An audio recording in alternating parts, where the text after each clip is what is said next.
ඔයාට බඩගිනි නැද්ද? Are you not hungry? මොකද නැත්තේ? මටත් බඩගිනි. Why not? I am also hungry. එහෙනම් අපි මෙතන දවල් කෑම කමුද? Shall we have our lunch here then?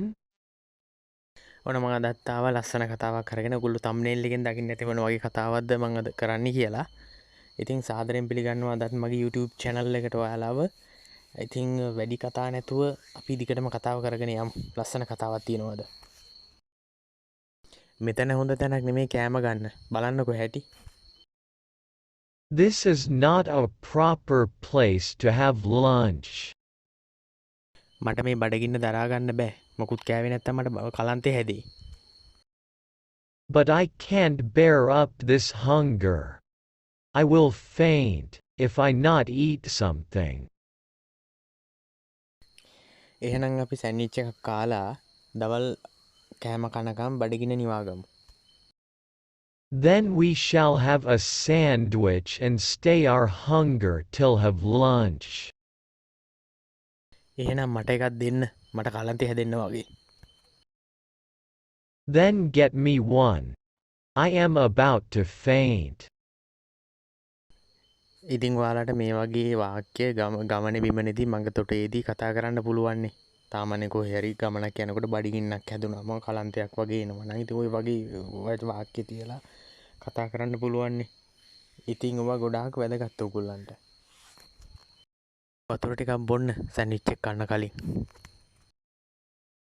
Drink some water before having sandwich. වැඩි ඕන්නේ නෑ. දවසකට වාක්‍ය 5 ගානේ පාඩම් කරන්න. 5 ගානේ පාඩම් කරනවා කියන්නේ දිනපතා පාඩම් කරනවා කියන්නේ ඔයාලට කරුණු නිකම්ම මොළයට යනවා. මට අර වතුර බෝතලය දෙන්න. Get me that bottle of water. ඉතින් ඒ සංවාදය නම් ඉවරයි. දැන් මම තවත් සංවාදයක් ඔයගොල්ලන්ට ගෙනල්ලා තියෙනවා. අපි බලමු මේක මොන වගේ එකක්ද කියලා. ඉක්මන් කරන්න. කෝච්චිය ඇවිල්ලා. Hurry up, train is in.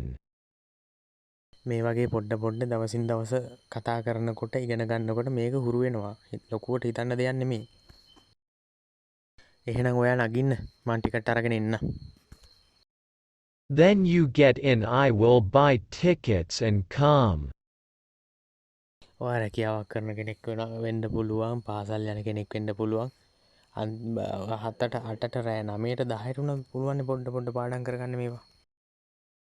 ඉක්මන් කරන්න. වෙලාව හරි. Be quick, time is up. බලන්න සමහර පවුල්වල පුංචි ළමයිගේ ඉඳලා ලොකු මිනිස්සු වෙනකම්ම ඉංග්‍රීසියෙන් කතා කරන හැටි හැමදේම ඉංග්‍රීසියෙන්. හරි ඔයා නගින්න. මං තප්පරෙන් එන්නම්. Right, you get in. I will come in a second. මම කියනවට බලන්න. දැන් මේ වගේ මාස 2-3ක් එක දිගට ඔයා පාඩම් කරනකොට ඔයාට හුරු වෙනවා නිකම්ම ඉංග්‍රීසි. කෝච්චිය යන්නයි හදන්නේ. ගාඩ් විසිල් කරනවා. The train is about to leave. The guard is whistling. කෝච්චියට නගින්න යන වෙලාවට බස් එකට නගින්න යන වෙලාවට මේ වගේ ඉතින් වාක්‍ය පාවිච්චි කරන්න. නිකම්ම මේ නිතර පාවිච්චි කරන තරමට තමයි ඔයාට හුරු වෙන්නේ. හරි ගිහින් නගිමු. Okay. Let's go and get in. මේ බෑග් එක ගන්න. මට දෙකක් ගෙනියන්න බෑ.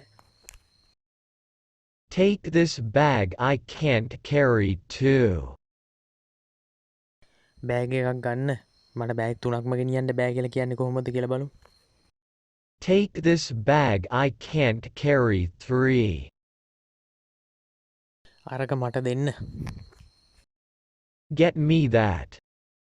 දැන් ඔය එකක් ගැනනේ කියලා තියෙන්නේ. එතකොට අරවා මට දෙන්න කියලා කිව්වොත් කියන්නේ කොහොමද කියලා දන්නවද? Get me those. පරිස්සමෙන් ඔය කණුව හයියෙන් අල්ලගන්න. Be careful. Hold the pole fast. කියලා කියන්නේ කණුවට.